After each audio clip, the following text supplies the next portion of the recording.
Hi guys, Mark here with Wolters World, or the marketing side of Wolters World. And today what we're going to talk about is perceptual mapping.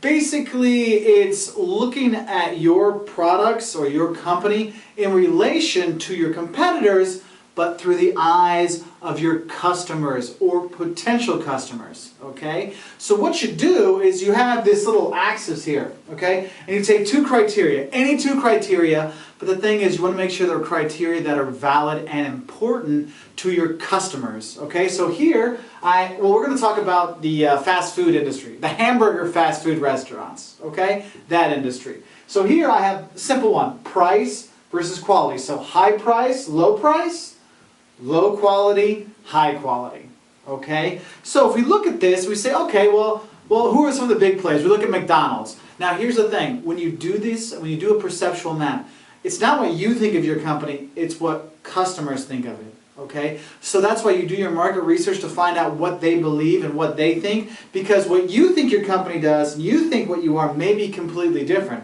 You may think you're extremely customer friendly and high quality, whereas your customers may think, oh, your quality is okay.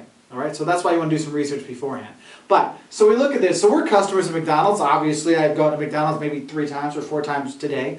Okay, so let's look at it. We look at this again. Price, well, McDonald's is pretty low price. I mean, it's not the bottom of the barrel in terms of price, but it's pretty low. So we're going to be down here.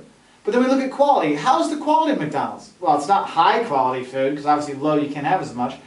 But it's not the lowest of low quality. So I'd say low price, relatively, I'll say low, medium quality. So we'll put our blue arch right there. I can't afford a gold pen, I'm sorry. Okay, so we got McDonald's here. So lower prices and a slightly lower quality. Now, who's their big competition? Burger King. Now Burger King, their prices are higher, okay, and their quality, at least it's perceived to be better. So now we might be looking at over here.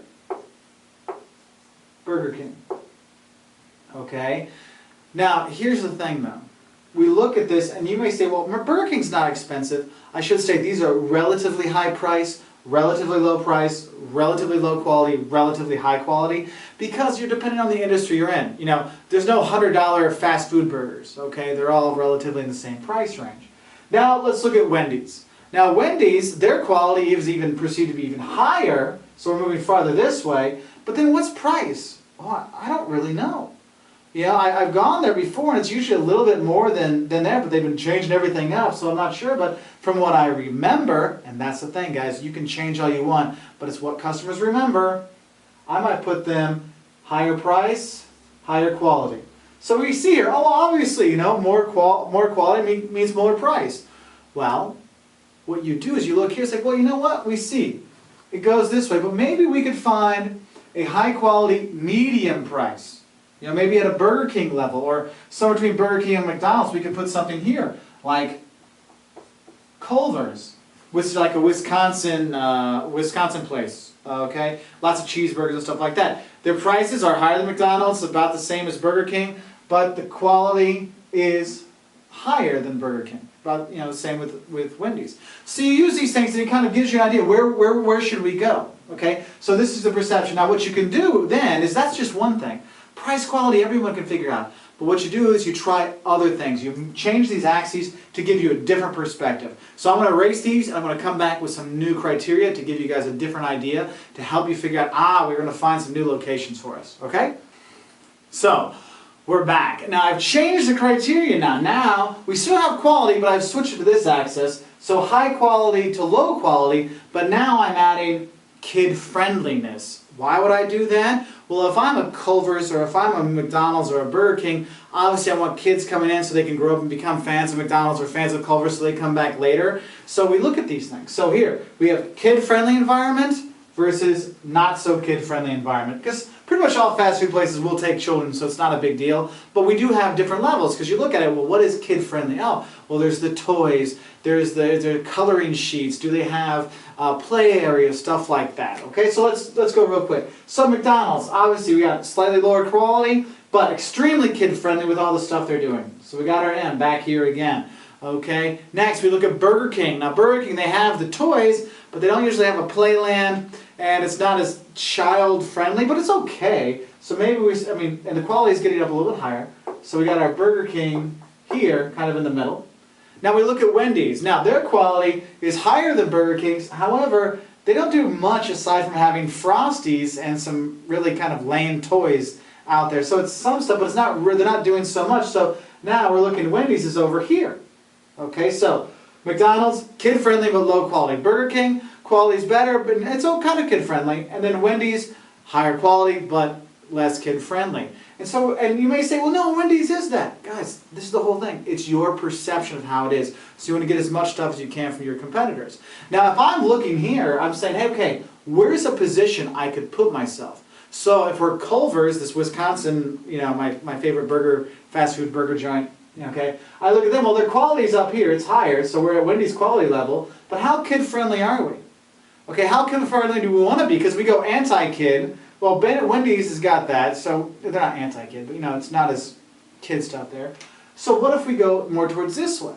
And so Culver's sees that, hey, this is an opportunity for us. So what do? Well, their kids' meal, you get a free ice cream. So what does that do? That gets kids to stay longer because they eat their whole meal, and therefore then they get their well, actually it's custard. They get their custard at the end, so it makes mom and dad happy because little Johnny, or little Caleb and Liam in my case, they've eaten their dinners, and so now they can have their custard. And we see, there's a place here for us we can go for.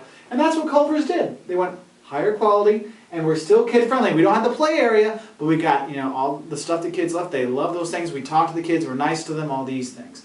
And that's what you do. You start rotating these things. You change these criteria. You find out what are the niches that are missing, and you go for those. That's how you use perceptual mapping. Now, just some other things when you are looking to position your product. One, find out what the key, characteristics are that customers look at, what they perceive are important. Quality and kid-friendliness if you're looking at fast food restaurants. Also price and speed. That's what's there. Change it around, find out what works and where you're at, and maybe where your competitors are, so then you can find those niches and become more successful. Okay, so you have that. Also know what your competitors are, like I said, know where you are.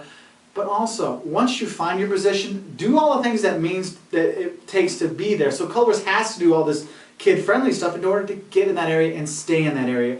Because that's the last thing about positioning. It changes over time. We may think, oh, we're kid-friendly, but the perception of people may change. If we look at McDonald's, I think of McDonald's as kid-friendly because, there's one by my house with the toys, with the playland, my kid plays there.